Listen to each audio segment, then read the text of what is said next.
Hey,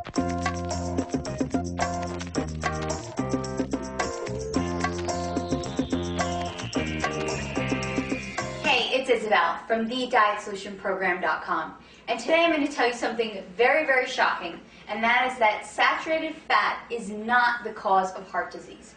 I know, you think I'm crazy because your doctor told you to stay away from anything with saturated fat, but I'm here to give you some facts that will show you how it's not the saturated fat that's causing all this heart disease, but it is the packaged, processed, sugar, refined foods that everyone is eating that is really causing an increased percentage in heart disease in our country today. So the simple fact is that before 1920, the incidence of heart disease was very, very low.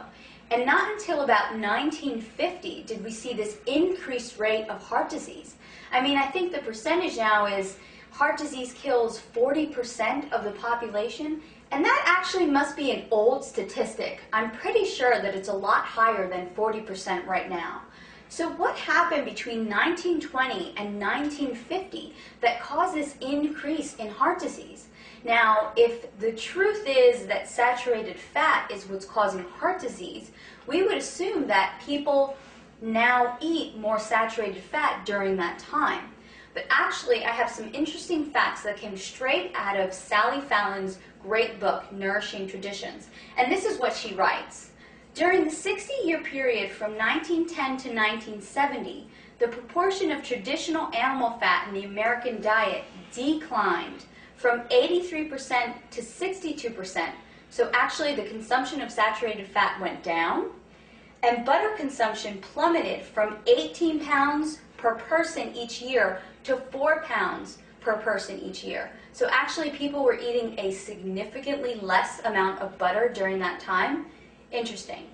During the past 80 years, the consumption of dietary cholesterol intake has increased by only 1%.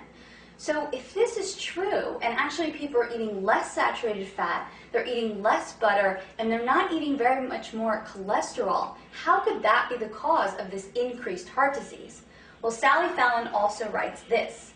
During the same period, the average intake of dietary vegetable oils in the form of margarine, shortening, and refined oils increased by 400%.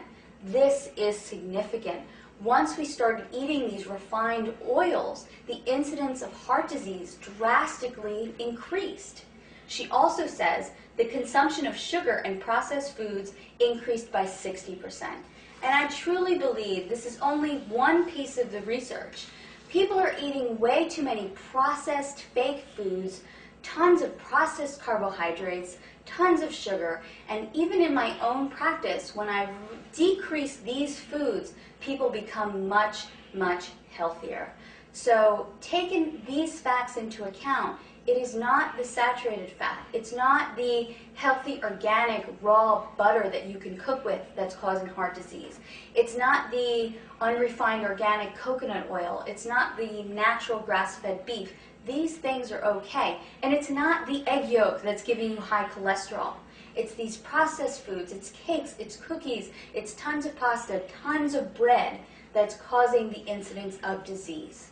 To find out more information on how to take back your health and put together your own healthy meal plans, visit my website, thedietsolutionprogram.com today.